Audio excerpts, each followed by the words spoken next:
This is Adam Gorney from Rivals.com here with five-star defensive end Korey Foreman for maybe one of our last interviews. It's been a long while. Just walk us through your recruitment a little bit. When did it really start kind of kicking in your mind that this was going to be you being, 50 offer guy, everybody after you and stuff? I would say after my first offer. After my first offer from Sam Houston and my second one from USC, everything just started rolling after that, and it was just everything everybody has told me in the past, and so it was just, I was so amazed to it, and me and my family, we were really shocked at the whole process, and just other things like that, other things that went along with the process that we didn't know. This whole recruiting thing has just been a blessing so far. I think everybody who's been helping me along the process and other ways, it's just, this whole thing has been crazy. But I would definitely say after my first and second scholarship from Sam Houston, USC, going into my sophomore season, yeah. And it was that sophomore year where you really kind of became a national recruit pretty easily. It was obvious, you and Drake on that line. What was that season like for you, just learning from him and then making yourself, the player that you are today? Playing with Drake, it's always been something that's going to push me, and just being able to play with somebody else who I know wants to be in the backfield just as much as me. So being able to play with Drake, it was just a dream come true, along with a blessing. I had somebody who's going to push me day in and day out, rep after rep, snap after snap. It was just something I needed. So being able to play with him and that whole season, just grinding that whole season, being able to make it for as far as we did. Should have won the championship, but we came up short. Everything was just a blessing. I took that whole season under consideration. I still hit him up to this day about that whole season. We miss it. QB killers. Will we reunite? We'll see. I don't know. We're sitting here in Winter Circle in Southern California. No one knows if there's going to be even a football season. It's obviously not going to be until after the new year. How does that make you feel? What are your thoughts on that, and how does that kind of play out for you over the next couple months? Definitely not having a season is detrimental.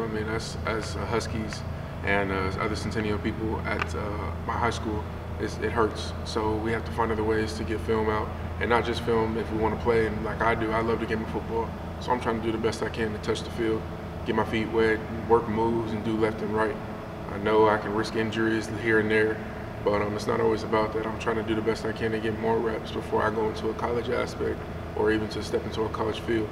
So being able to go out and play and just do the best they can with other clubs like Winter Circle, like I am, it's a dream come true. I get to be able to put more film out. I get to be able to put access more moves, being able to use more moves from my arsenal, let alone take away some that aren't working and don't work and do work. But other than that, it's just a blessing being able to do what you can in the time being. When I went up to Clemson my first term, I honestly wanted to come in my first time. It was everything that the YouTube and everything that the people have showed. There's not anything bad about Clemson I could say. There's also oh my God, the environment up there is just insane. I can't even describe it into words. It's like good old Clemson. You got to go up there to visit. You got to go up there to see everything that I'm trying to explain to you guys. But yeah, I loved it. I loved the coaching staff. They treated me well, treated my family well. I believed in them and they believed in me.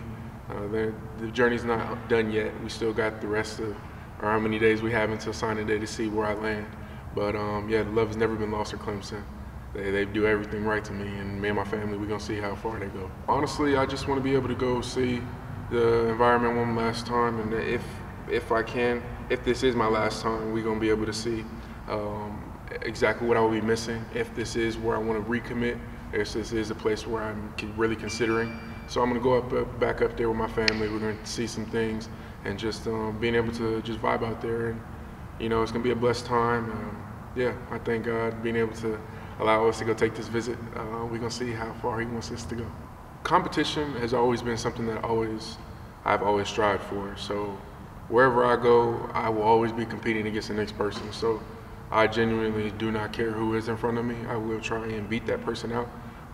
It's not really about the friendships. It's about who and where I can go that's gonna make me better one at the end of the day. And if that is beating the next person out, then that's what I have to do. Clemson does have a lot of players up there they have wonderful players actually, and they're excelling right now. All my dogs, I met them at the opening. God bless them, and I hope God takes them and their talents as far as they can go.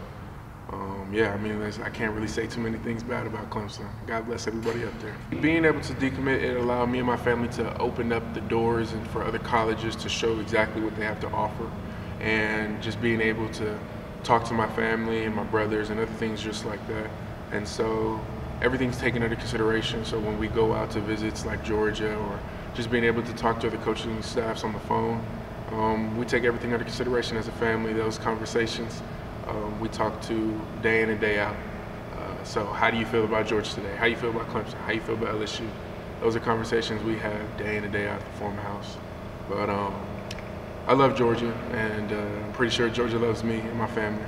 I trust Georgia. I trust a lot of the schools on my options list, or just on my list. I trust everywhere.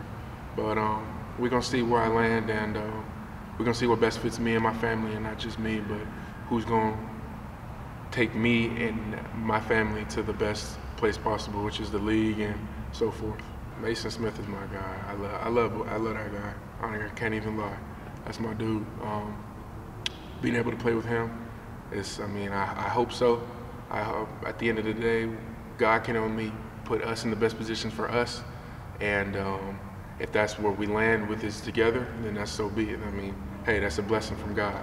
But if we do separate, then hey, may God be with Mason, may God be with you and your family, and everything else has to come. Yeah, I want to play with him. I want to do the best I can. I want to be able to go through a college experience with him. But if I can't, that's God, and I feel like God will guide us down the right path, and we'll meet in the draft. I would say just the people. I know the staff and everybody on the coaching staff. Everybody wants to be greater than they're being right now. The LSU's, they're in a little bad time period right now, but that's okay. They're on the upcoming, and I trust them. I trust their process, and I trust the coaching staff, along with everybody they got on their defense, from Elias Ricks to Jacoby and Roy, and all the other players that I didn't met along the process. Man, they got a lot of people up there that's willing to get to the next level.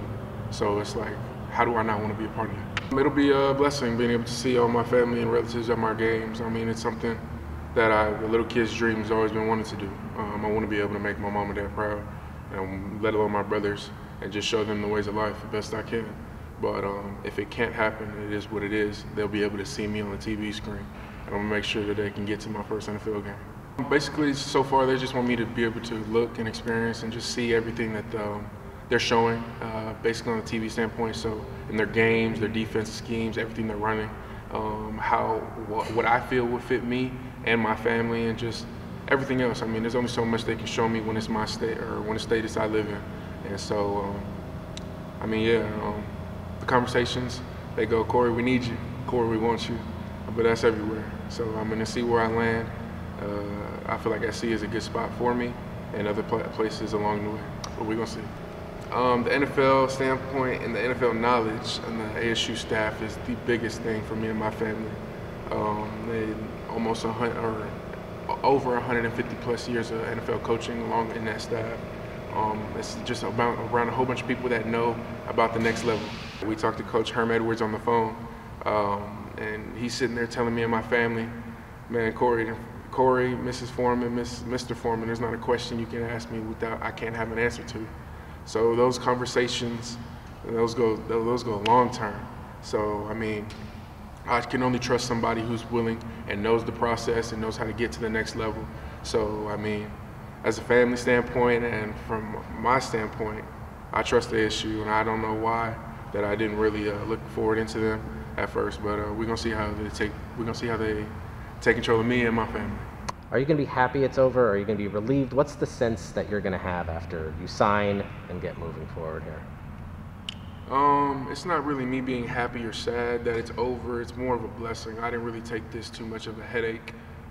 Yeah, there's been some times where I've been stressing here and there, but everything is a blessing. I take every day to the best consideration as possible. I wake up every day knowing that, man, God's woke me up today. I got to do the best I can to show him that I'm better than the day before. So everything is just a blessing to me and my family. So it's not really how sad or how mad or how happy it would be for me that it would be gone. It would be a blessing. I'll be able to start my next life or next journey in my life.